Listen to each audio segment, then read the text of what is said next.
We're going all the way back to 1932 for today's classic horror review, for a film that dares ask the immortal question, what is the law? When Johnnie Torch reviews Island of Lost Souls.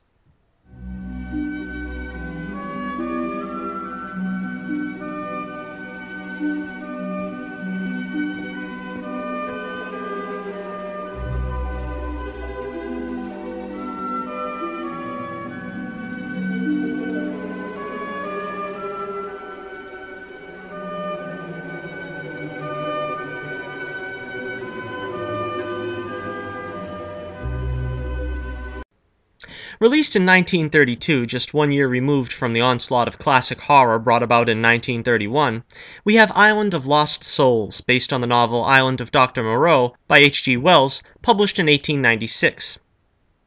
This was the first time the novel was adapted for the screen, and has since been adapted in 1977 starring Burt Lancaster and Michael York, and again in 1996 starring Marlon Brando and Val Kilmer. Both subsequent film adaptations are titled The Island of Dr. Moreau. Supposedly the title was changed here to Island of Lost Souls to better reflect the film's horror elements to an unsuspecting public. The story has the shipwrecked Edward Parker, played by Richard Arlen, picked up by a ship bearing all manner of exotic beasts, bound for, you guessed it, the Island of Dr. Moreau. He's befriended by Moreau's assistant, Montgomery, played by Arthur Hole. Arthur is a familiar face in a couple of Basil Rathbone's Sherlock Holmes films, as well as appearances in the 1939 version of Hunchback of Notre Dame, and as the villain in the scare comedy Blondie Has Servant Trouble.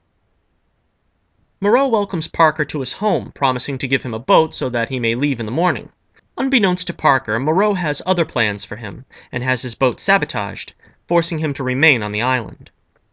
Parker learns that the island's natives are comprised of half-man, half-animal creatures that Moreau has created in a laboratory/torture chamber that the creatures come to call the House of Pain. Classic horror icon Bela Lugosi has a small but pivotal role as the Sayer of the Law, who reminds the Beastmen of Moreau's commands that are meant to humanize them, such as not to eat meat, not to run on all fours, and not to spill blood. After reciting the law, they all reply, "Are we not men?" which of course inspired the song Jocko Homo on Devo's Are We Not Men album.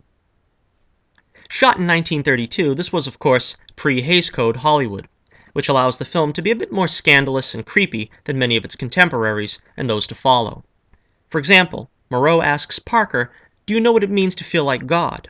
which is a slightly less blasphemous remark than the excised "Now I know what it feels like to be God" quote in James Whale's Frankenstein that came out only a year earlier.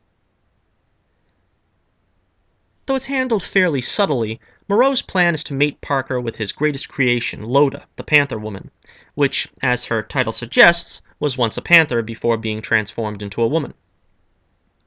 Loda is played by Kathleen Burke, who gives Loda an appropriately exotic look and plays her with subtle innocence. Burke was actually a dental assistant when she won the role of the Panther Woman in a contest held by Paramount Pictures with a reported 60,000 applicants. After kissing Loda, Parker sees her claws and realizes she was also once an animal. Needless to say, that sends the relationship to a screeching halt. Moreau bemoans that even his prized creation is reverting back. For all his efforts, it seems he can't make men from beasts. Eventually, Parker's fiancée Ruth, who has hired a ship captain named Donahue to find him, lands on the island. Ruth was played by the lovely Layla Hames, and was alleged to be the first choice to play Jane in 1932's Tarzan the Ape Man before the role was given to Maureen O'Sullivan. Moreau is still pleased by this turn of events, as he now intends that Ruth be mated to one of his beast men. At this point, Montgomery has had enough and attempts to aid Parker, Ruth, and Donahue in an escape. In a desperate attempt to prevent this, Moreau asks one of his beastmen to kill Donahue. Once that is done, however, the beastmen no longer feel obligated to the law, now that Moreau has allowed one of them to break it. In the chilling climax, they drag Moreau to the House of Pain and exact their torturous revenge. In the meantime, Loda is killed while fighting off one of the beastmen, which allows Montgomery, Parker, and Ruth to escape. Soon the entire island is consumed in flames along with all of Moreau's creations. The highlight of the film is of course Charles Laughton as the fiendish Dr. Moreau. He gives a great performance as a devious charmer and depraved mad scientist. Lawton would later go on to play the quintessential Quasimodo in 1939's Hunchback of Notre Dame for RKO, opposite Maureen O'Hara as Esmeralda.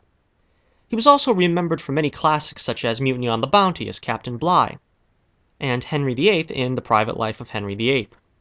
He was a consummate actor who disappeared into the character in his many various roles, as he does so exceptionally here as Dr. Moreau.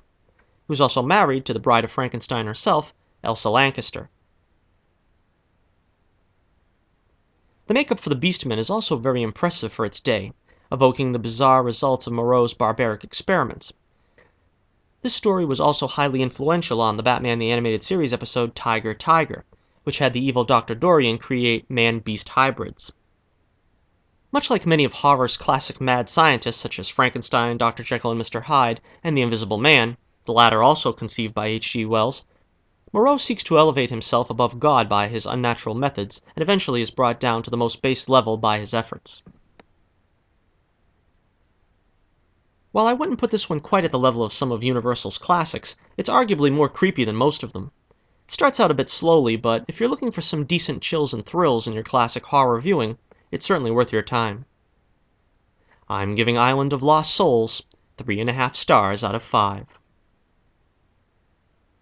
This is Johnnie Torch reminding you once again, are we not men? And I'll be with you again real soon.